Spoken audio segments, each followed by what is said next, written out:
Nous sommes allés interviewer Gilbert Pidou, ancien rédacteur en chef du Cotter. À l'aide de sa femme Jackie et de son fils Julien, ils ont ensemble repris la rédaction du Cotter. Montrezien, puis Forclaz depuis plus de 30 ans. Nous allons apprendre à le connaître aujourd'hui. Quel est votre lieu ou spécialité préférée des Ormonts? Et quand je suis arrivé ici, j'ai été piégé par la beauté du site. J'appréciais la montagne. Et puis, petit à petit, bon, moi, j'adore la pêche en rivière. J'adore le lac des Chaves. J'adore les randonnées dans la région. Merci. Est-ce que vous avez procédé à des changements lorsque vous avez pris le rôle de rédacteur en chef au Cotter? Ouais. C'est un journal qui allait être fait comme un grand journal. Donc dans le ton et tout dans le sérieux.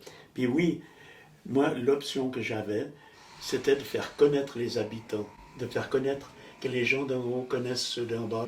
Ils ne se connaissaient pas. Les gens de la vallée, ici, ont beaucoup de choses à dire. Contrairement à ce qu'on croit, ils ne parlent pas pour rien. Hein. Mais quand ils commencent à avoir confiance, ils s'ouvrent et tout, mais ils ont des choses intéressantes à dire. C'est simplement une espèce de lien qui se crée entre les habitants qui se rendent compte qu'ils viennent du même endroit. Merci beaucoup. Je t'en prie. Comment voyez-vous les Ormonts en 2003, 2023 et 2043 ? En 2003, j'ai été étonné de voir que la vallée était assez clivée entre Ormonts dessus et Ormonts dessous. Ça m'avait étonné, ça. Les gens habitent la même vallée, mais ils ont l'impression d'être différents en haut et en bas. Comment êtes-vous devenu rédacteur au Cotter? Alors, je faisais partie du conseil communal, donc j'avais de très bons rapports avec la syndic. Elle était très impliquée dans l'élaboration d'un Cotter. Là, il a été décidé que je reprendrais le Cotter en tant que professionnel. J'ai eu une chance inouïe à l'époque, c'est que le syndic d'en haut, c'était Philippe Nicolier, et jamais ils m'ont imposé quelque chose. C'était vraiment la liberté de la presse. C'était le début d'une aventure extraordinaire qui allait me faire vraiment découvrir les Ormonts et ses habitants, quoi. Qu'est-ce qui vous a inspiré pour entrer dans les métiers de la presse? C'est une histoire un peu bizarre. J'avais lu un bouquin qui s'appelait John Workman, et puis c'était un jeune crieur de journaux à New York et tout, et ce jeune est devenu finalement, il est devenu rédacteur, journaliste dans son journal, et puis il raconte l'histoire, raconte comment il parvient à être journaliste et tout. Pour moi, c'était un virus, comme un virus qui est rentré en moi. Mais seulement, il fallait faire...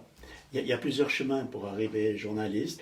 Alors, moi, il n'était pas question que je fasse des études, parce que mon père était ouvrier, donc ça revenait trop cher. Alors, j'ai choisi le métier de compositeur typographe. C'est-à-dire que là, pendant 2 ans, j'étais apprenti journaliste, Oui. si tu veux dire. Mais je devais suivre des cours pendant 2 ans. Des cours... par des journalistes chevronnés, donnés par des journalistes chevronnés, et par des gens de l'université de journalisme. Et puis j'ai fait plusieurs articles au journal de Montreux, des pages entières, qui ont plu au responsable des sports à 24 heures, Oui. et qui m'a dit qu'il ne veut pas venir bosser avec moi.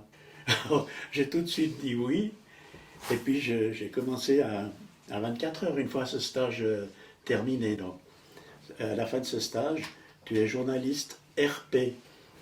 Alors j'ai fait quelques années des matchs de hockey sur glace, des choses comme ça. Et tout d'un coup, ce responsable des sports m'a dit « J'aimerais que tu remplaces Serge Lang sur le ski, sur la Coupe du Monde de ski. » Mais Serge Lang, c'était un monument dans le métier, c'était un type... que tout le monde respectait, mais dans toute l'Europe. Alors je ne te dis pas que là j'étais un petit peu tendu, puis j'ai dit oui. Mais tout d'un coup, je rentrais dans le journalisme international. J'étais 6 mois par année, j'étais pas à la maison. D'accord. Merci. Je t'en prie.